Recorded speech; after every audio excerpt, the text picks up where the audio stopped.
وہ عمان میں ذریعہ معاش کے لیے، اس وہ کے اپنے واقعے کے بعد روزگار بھی کے واپس لیے، چلے گئے پوری جی اس کے بعد بھی وہ پوری فیملی عمان چلی گئی. وہ عمان میں تھے اور عمان سے ان کو عمان میں اطلاع ملی، اور یہ لوگ جو تھے ڈاکٹر شگفتہ ناز نقوی وغیرہ یہ جمع ہونا شروع ہو چکے تھے، اور ایک آگ شہر میں لگ چکی تھی.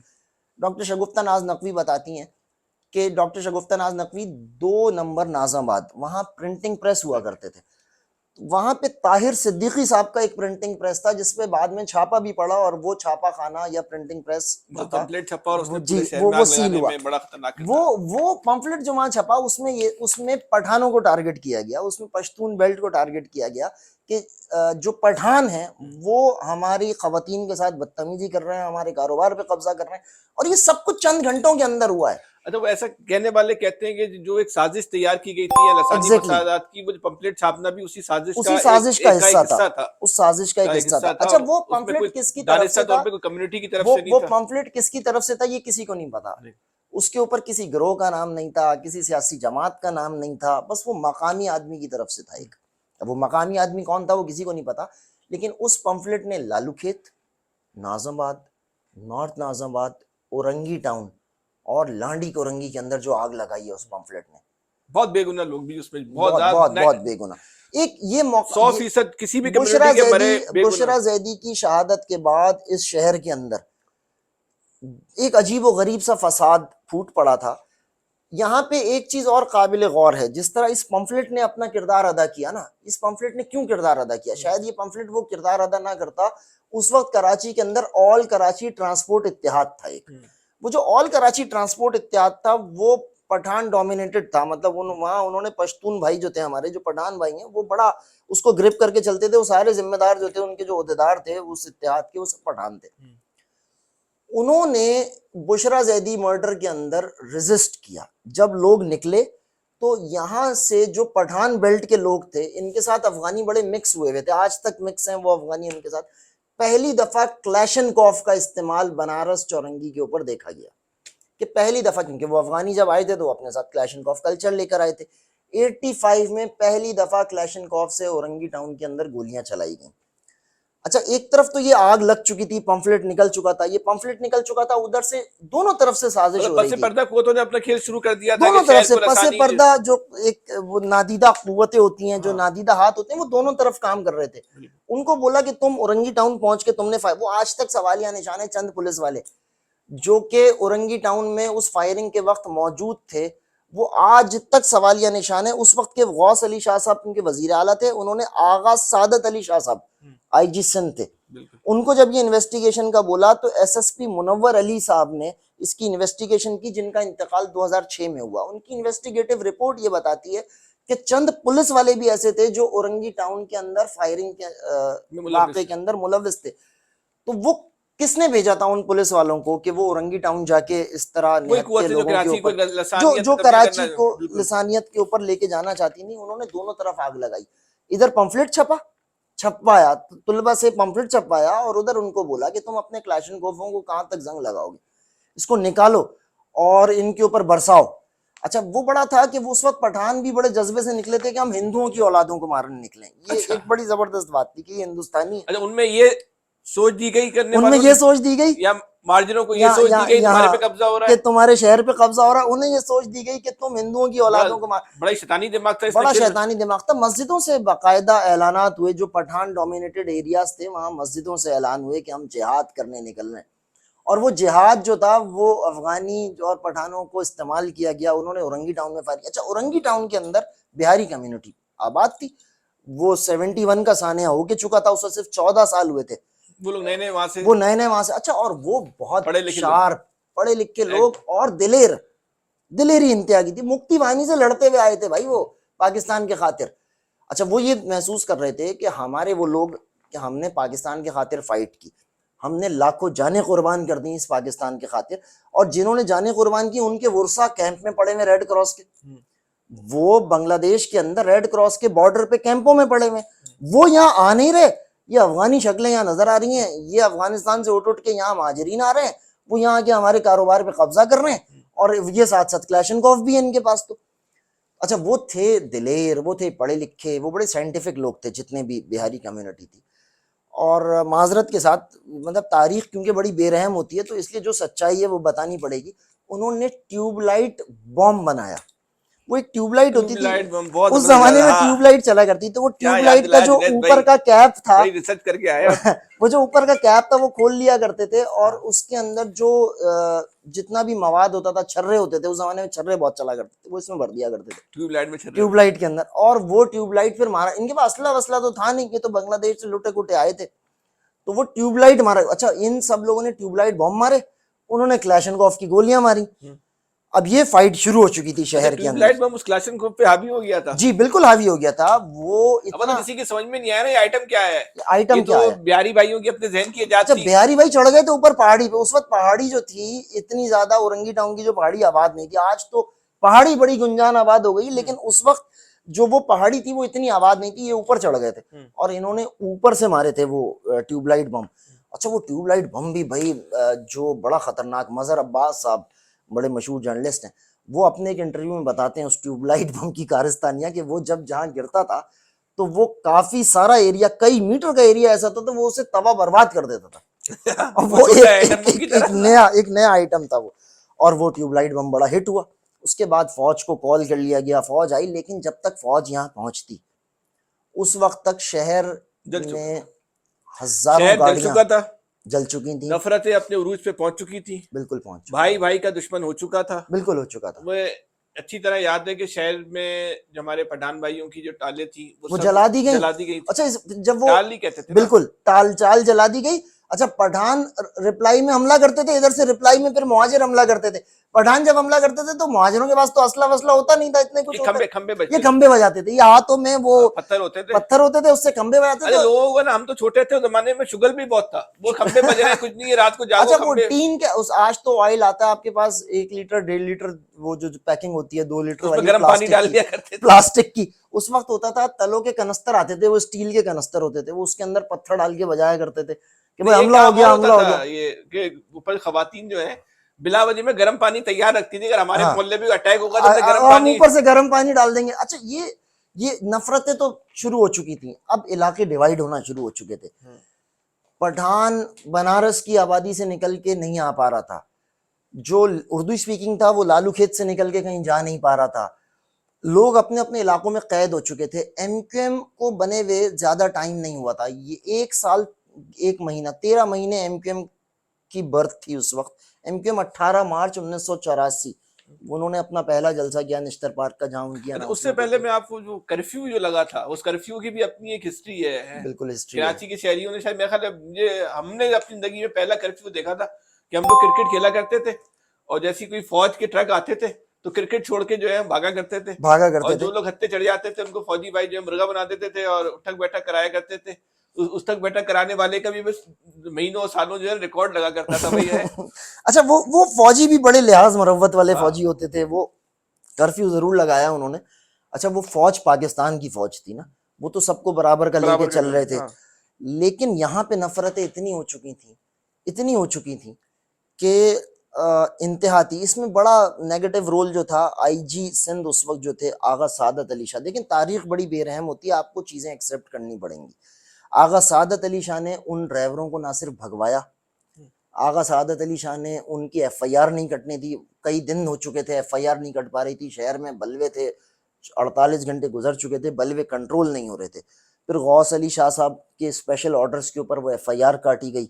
غوث علی اس ماشاء اللہ کا دور تھا, غوث علی شاہ صاحب وزیر اعلیٰ سندھ تھے ضیاء الحق صاحب کے, اور چیزیں ہاتھ سے نکلنی شروع ہو گئیں, اور چیزیں نکلتی چلی گئیں, نفرتیں پنپتی رہیں. ایک ایسا بلوہ تھا کہ اس کے بعد سے لے کے یہ مشہور رہا ایسا. اچھا اور ایسا بھی نہیں تھا کہ وہ بلوہ اس دن ہو رہا تھا, وہ بلوہ اس سے پہلے چل رہے تھے.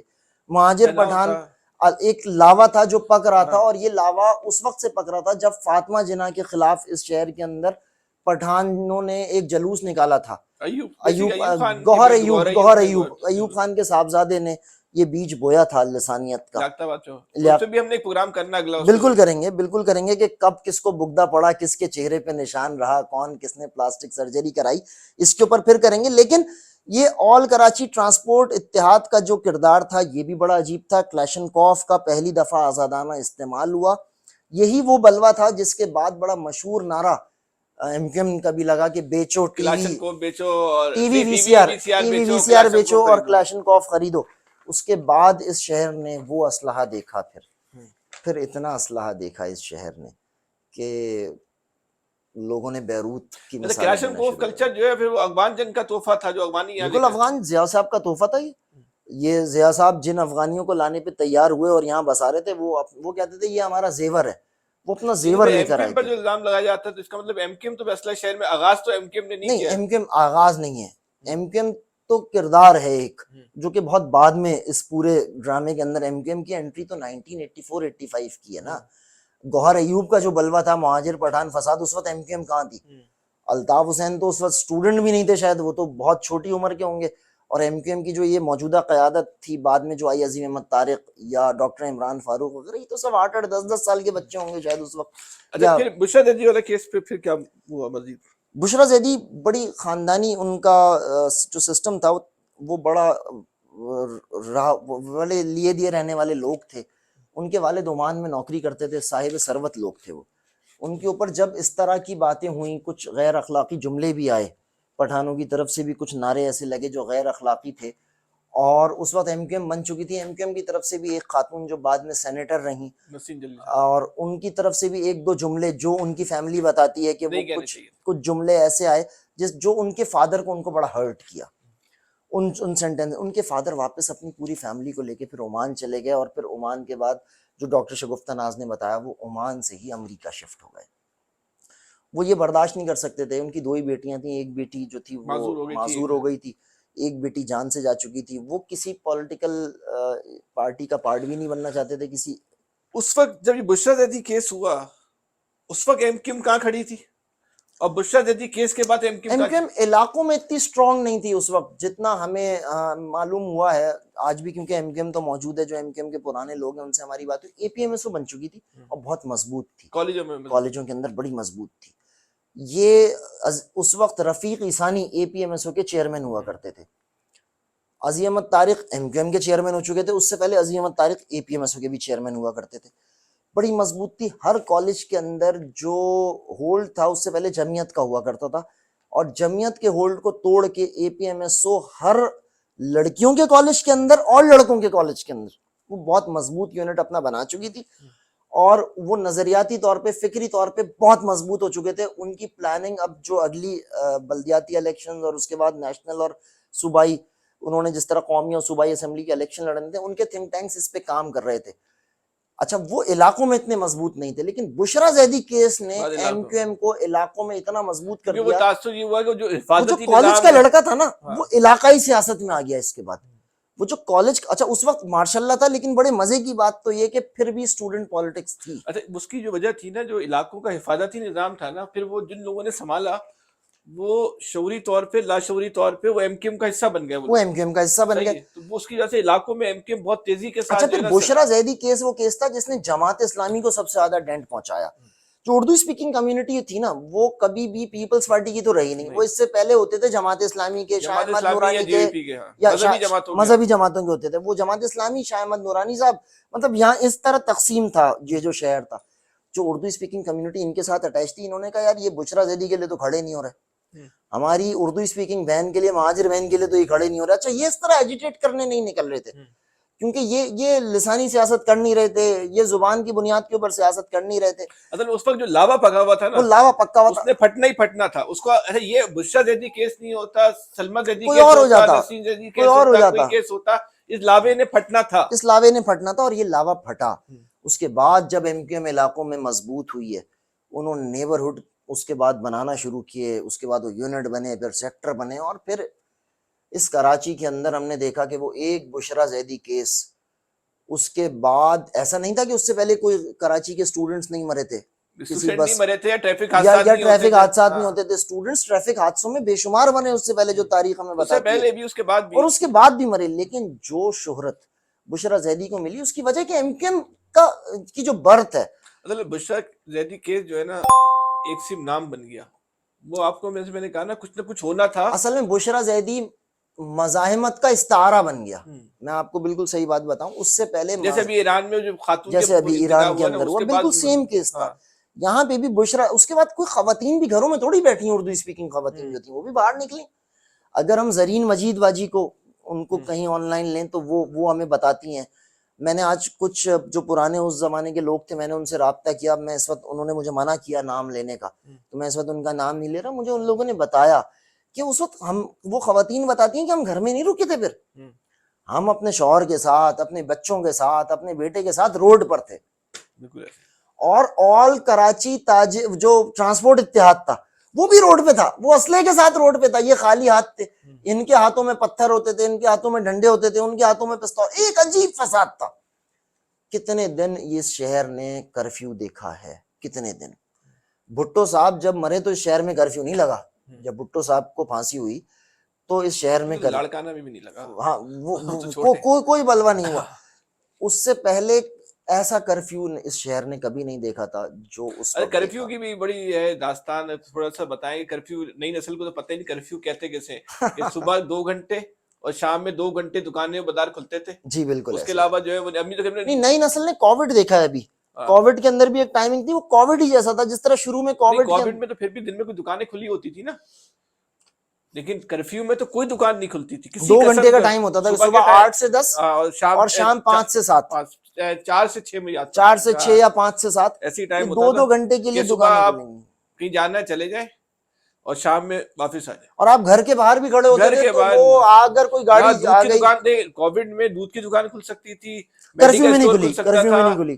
آپ کی جنرل اسٹور کھل سکتے تھے, صحیح ہے, اور آپ کی جو ایکسپورٹ کی فیکٹری ہے وہ کھل سکتی تھی. لیکن کرفیو میں دودھ کی دکان بھی نہیں کھل سکتی تھی, آپ کا میڈیکل اسٹور بھی نہیں کھل سکتا تھا. اچھا آپ نوٹ کریں فیصل بھائی, جو لاوا اس وقت پک رہا تھا, اس سے خطرناک لاوا اس سے خطرناک لاوا اس وقت پک رہا ہے. اس وقت جو لاوا پکڑا تھا وہ ایک کمیونٹی کے ذہن میں پکڑا تھا, اس کا نام مہاجر کمیونٹی تھی. بالکل. آج یہ لاوا کراچی میں بسنے والی ہر کمیونٹی میں پکڑا ہے. اچھا, نادیدہ ہاتھ اس وقت بھی, جن نادیدہ ہاتھوں نے کام کیا تھا نا, وہی نادیدہ ہاتھ آج بھی کام کر رہے ہیں. میں تھوڑی اس بات سے اختلاف کروں گا. اب جو لاوا پکڑا ہے نا, اس کو کسی نادیدہ ہاتھ کی ضرورت نہیں ہے. انہوں نے اتنا ٹرین کر دیا نا ہر طرف. ٹرین کا بھی ایشو نہیں ہے کہ نفرتوں کو اتنا پھیلا دیا گیا, اور احساس محرومی اتنی, اور طبقاتی تفریق اتنی زیادہ ہو گئی, آج بھی اردو اسپیکنگ کمیونٹی کے اندر آپ نے احساس بیگانگی جو ہے وہ پیدا کر دیا کہ ساری کراچی میں رہنے والے جو بھی جو کراچی میں رہتا ہے, اس کا بچہ اگر کراچی گیا, خود کراچی میں سفر کر رہا ہے. اچھا بالکل وہی تفریق آج پیدا ہو رہی ہے شہر میں, جیسے اس وقت مقامی غیر مقامی کی تھی. وہ تفریق آج پھر پیدا ہو رہی ہے. یہ ایک بام پہ کراچی بیٹھا ہے. لیکن یہ ریاستی اداروں کو ارباب اختیار اور اقتدار, یہ دونوں کا وقت کو سوچنا ہوگا کہ فیصلہ کریں. بالکل فیصلہ کریں. اس طرح جو ہے نہ ریاست چل سکتی ہے, نہ شہر چل سکتا ہے, کہ آپ کروڑوں کی آبادی کو جو ہے وہ طاقت کی بنیاد پہ دبائیں گے تو کب تک دبائیں گے. اچھا اس وقت جو لطیفہ تو یہ ہے فیصل بھائی, جو ایشوز 1985 کے اندر تھے 2023 کے اندر آج تک اس شہر کے وہی مسائل ہیں, وہی ایشوز ہیں. اس میں کئی گنا اضافہ ہو گیا ہے کہ بھائی 70 لاکھ کی آبادی 35 لاکھ کر دی, تو آج 3 کروڑ کی آبادی 1.5 کروڑ کر دی. سیم سچویشن ہے. بھی نوکری نہیں مل رہی تھی, آج بھی نوکری نہیں ملتی, داخلے نہیں مل رہے تھے, آج بھی داخلے نہیں مل رہے. بلکہ اس وقت جو ہے پھر بھی آپ کا جو ہے انفراسٹرکچر شہر کا تھا. بالکل. آج شہر میں انفراسٹرکچر نہیں ہے. اس شہر میں اس زمانے میں پھر بھی کوئی ٹرانسپورٹ کا سسٹم تھا, آج اس شہر میں نہیں ہے. اس زمانے میں بھی لوگ سرکاری اسپتالوں میں علاج کرا لیتے تھے, آج نہیں کراتے. اس زمانے میں 100% لوگ اپنے بچوں کو یا خود بھی سرکاری اسکول کے پڑھے ہوئے تھے, پڑھنے بھیجتے تھے, آج نہیں بھیج سکتے. تو آج کی صورتحال اس وقت کی صورتحال سے کئی گنا زیادہ خطرناک ہے. پھر موبائل اور انٹرنیٹ کے بعد ہر آدمی کو پتا ہے کہ دنیا کی میٹروپولیٹن سٹیز کہاں سے کہاں پہنچ گئی. ہم وہ اپنے شہر کو دیکھتا ہے تو وہ دیکھتا ہے میں تو حالت یتیمی کے اندر ہوں آج تک. تو اب یہ ارباب اقتدار کو چاہیے دوبارہ کسی لاوا پھٹنے کا انتظار کریں. بہتر یہ ہے کہ چیزوں کو درست کر لیں. پہلے جب لاوا پھٹا تھا 84-85 میں تو شاید اتنا نقصان نہیں ہوا تھا. اب جو لاوا پھٹے گا اس کی شدت کا آپ کوئی کیلکولیشن نہیں کر سکتے. خدا را اس لابے کو پھٹنے سے پہلے اس شہر کی چیزوں کو درست کر لیجیے, ورنہ سب کا نقصان ہوگا, ہمارا بھی نقصان ہوگا اور آپ کا بھی نقصان ہوگا. اپنا بہت زیادہ خیال رکھیے گا. اللہ حافظ.